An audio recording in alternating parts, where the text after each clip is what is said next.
First segment is our recommendations, everybody. We like to recommend things. We're not going to review stuff because we're actors. We don't do that. If we don't like it, it's not going to be on the show. Just won't be here. We'll So be everything here. that we like, yeah, we're going to talk about. We're going to have fun. We're going to highlight the performances. Allison, I went and saw something that the whole world's talking about. Everyone's shouting about it. Number one R-rated movie in the country. On its way to be number one R-rated movie in the world. Sinners. Ugh. Uh, Amazing movie. Have you seen it yourself? No, I am slated to see it this week. I am so pumped to see it though. Like, I can't wait to talk about Awesome. it.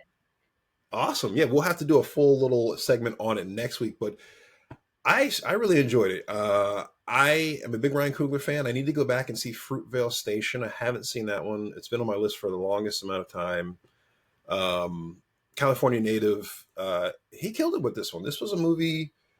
Me and the missus are not huge horror fans, but thankfully this was more of a thriller than a true like jump scare horror film. There's a Yeah, few yeah, yeah. good jump scares in there, but it's just like a nice thriller. It's well paced, great cinematography.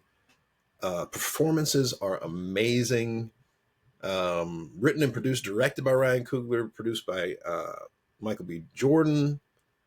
This movie kind of has everything. It's got great little bits of comedy that are just sprinkled in those nice little moments. Yeah. It's got a lot of sex appeal. Oh yeah, some unexpected sex appeal. The violence, the music, great music. Some stand-up performances by the gosh, I don't think I have his name written down here. Actually, no, was it Omar Miller? I think. No. But the young man who did the guitar, who does the guitar playing, and plays one of the main characters. Phenomenal performances. The funny thing about this movie is it's written so well about these two brothers. Michael B. Jordan plays twins, Smoke and Stack. Yeah. That there's almost like there could have been another movie made out of this instead of the vampire movie, because there's like this nice little mafia story in there Uh-huh. that where it could have actually continued and been like this mafia story where kind of people are coming back to get them. Like I could Yeah. have seen how it could have morphed that, because that would have been a really cool story. Actually, I'm thinking, man, I kind of want to see like a spin-off version where it's not the vampire thing and we keep going with the brothers a little longer and more Listen, there mafia could be stuff. Sinners, returned. Sinners, what if? I mean, it could be like the prequel too of how the, they the got there. prequel to that would be really nice. Yeah, that'd actually be really, really cool to set You're up. I don't want to welcome. spoil too much, but You're welcome. Yeah. yeah. I read a bunch of reviews and people were like, "Is this based on a true story?" And I'm like, Yes, good old American comprehension right now is just, it's off the charts. People, they don't know which way is up. they, They don't they know if the don't sky know is red or not. they don't know what the difference between history and pornography, I would call it almost at this point. Like, you know what I mean? Like sometimes That's a American, t-shirt right there. What's the difference between history and pornography? but like literally it's like what is the truth and what has been um like manifested into the truth. Does that, Yeah. you know what I mean? Yeah. We're in the era of anti-intellectualism. People's feelings are their number one barometer for critical thinking. Yeah. That's an accurate way to put it. There's a lot of diseases that are now coming back due to people's feelings about things, which are wow, it's fascinating to me. We're not going to get political on here, are we? No, we're not going to Not go. not Are not we? in this segment, but maybe Okay. a little later, something pertaining to Hollywood. So we'll see. Sinners. Go We'll see see. it. Sinners is a huge recommendation, guys. Go see it. Um, Man, like would I have loved to had an audition to be like just one of the other vampires? Can I be victim number one? I would have loved to have been.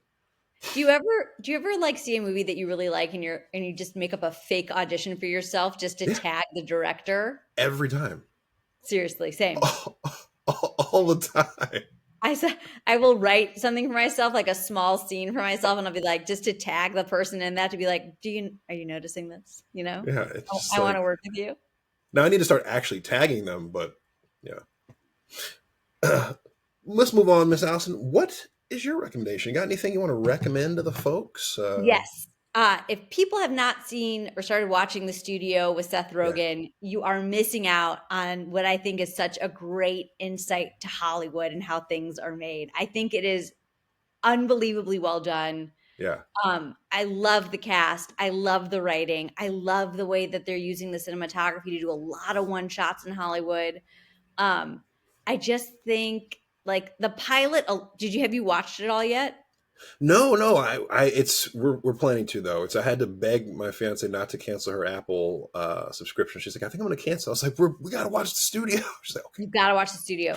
The pilot, the way that Seth Rogen gets the job he gets is that he promises basically to make a feature film about Kool-Aid. Okay? And it is just so brilliant the way that they talk about it getting produced, and Scorsese makes a cameo. And Yeah. like personal story about Scorsese. I've met Scorsese. I was on set with Oh, Scorsese for Wolf of Wall Street. oh, this is And a clip out. and is he? Is it? And he's amazing. Yeah. He goes by Marty to people who know him. I didn't call him that. I called him nothing because I was like a featured background. I was one of the waitresses. It's a long story, but basically, um, he's so funny on set. He's funny, I and bet. they really captured that essence of who he is, and Yeah. I loved it. And he loves actors, and so I think for him to get to be on The Studio as himself but acting and having a Mhm. breakdown was just amazing. And I was so that tickled me so much. I watched that scene at least 3 times. It was so good. Nice. So, Two uh two things there actually. yes. The Wolf of Wall Street is like way more funnier than I was expecting it going into that movie. It's got to be one of Yes. his funniest movies, actually. The Wolf of Wall Street. It's hysterical. Yeah, it's probably his most funny movie he's ever done. Yeah, yeah. Uh, and I guess the studio is kind of it's kind of like Entourage in that sense, where you're getting a lot of direct people just playing themselves, huh? Yeah. Okay, Olivia Wilde is yeah. in an episode. She's amazing in the episode. There's just so many people who Did she are direct that episode? I don't know if she did, but she's playing a director. So I think like it's Might because have. she directed, what was that movie she directed? Oh yeah, the controversial one with with Henry Styles. Is that his name? Harry Styles. Yes, Harry Styles. Harry Styles and her and Chris Pine. Yes.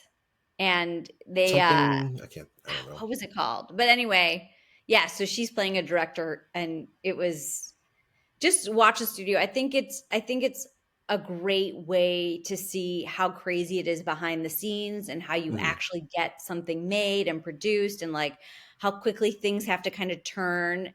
And it made me love what I do even more, basically. Yeah, yeah. So that is my recommendation.